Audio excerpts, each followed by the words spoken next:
Nandito ako ngayon guys sa aking mga pato. Update tayo guys sa aking mga pato, sa aking ducks. At ngayon guys ay napakalakas ang ulan kanina. So nandito ako ngayon sa aking mga pato ha.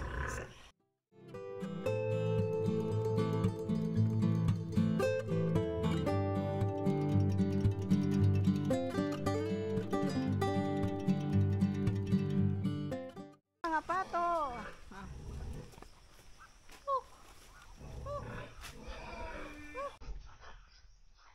At dito guys, aking mga natatandaan yung mga baby noon, ito na sila, malalaki na sila. Ito yung 3 to 4 months old na sila guys.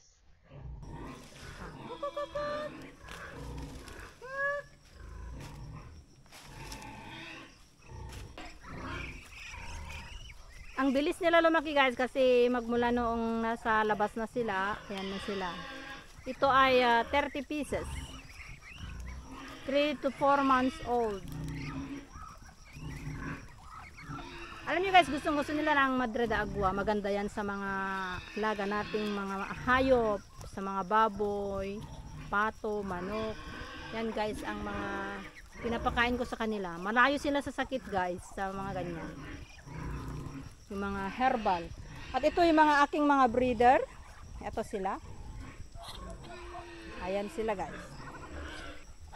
Kakakakak. Kakakakak.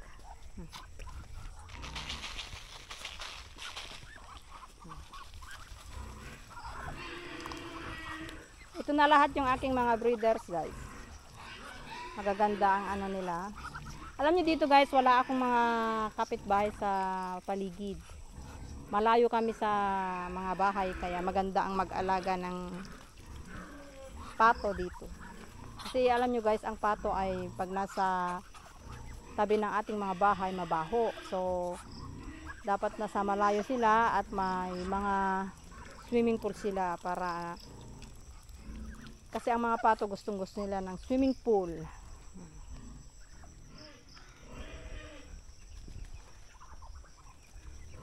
Ito ay separate ko sila kasi yung mga barako doon is they are very aggressive.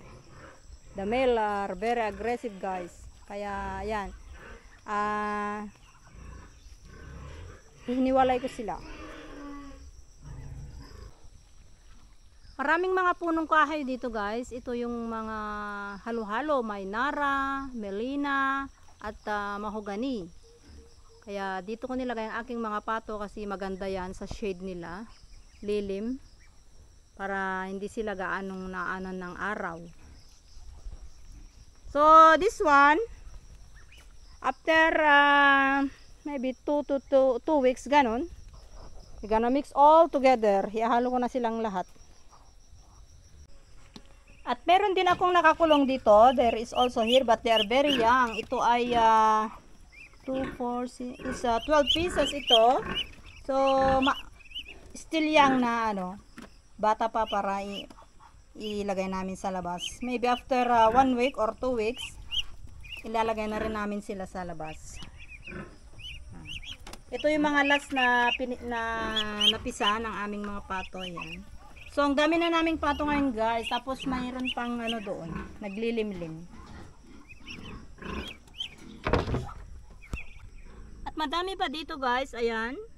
Ito ay marami pa ito. Sa lukuyang pinipisa ng aming mga pato yan. Sure ito kasi pag may ganyan balahibo yan maganda. Maglilimlim yung mga yan. Tapos meron pa dyan. Ayan. Kalat-kalat nila ang kanilang mga itlog. Meron din dyan. Marami pa. 3 box pa ito. Ayan. Pero ito guys ay ready for hatch na yan. Alam nyo guys, dito sa amin ay marami na namang naghahanap ng pato. So, malapit na naman ang December guys. So, ang mga pato ko ay ready na sa December may dispose. Tamang-tama yan, maraming naghahanap ng kakatayin. Yeah.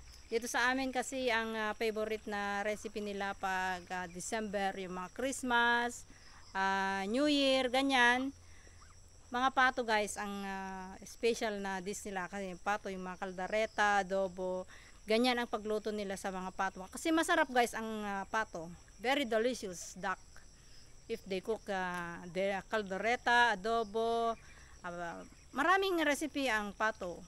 Kung minsan nilalechon nila, kung minsan nilalagay nila sa mga oven. Pero ang pagluto ko guys is yung adobo, the best.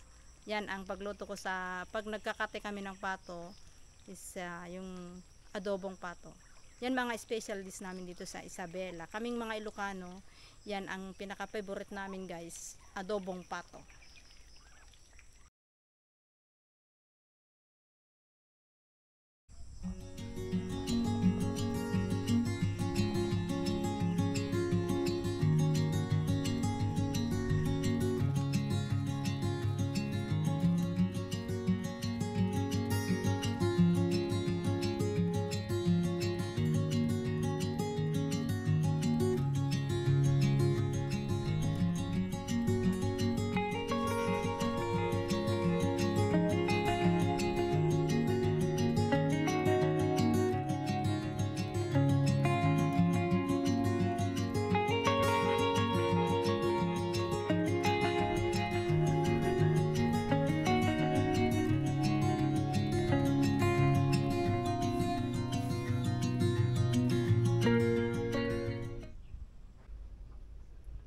Eto na guys yung aking mga sitaw. Ayan, malalaki na sila.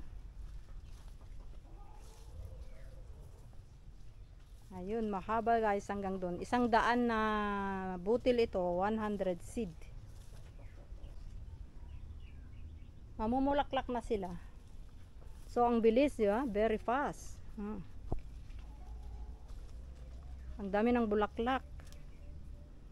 Hanggang doon sa dulo guys. This is very long.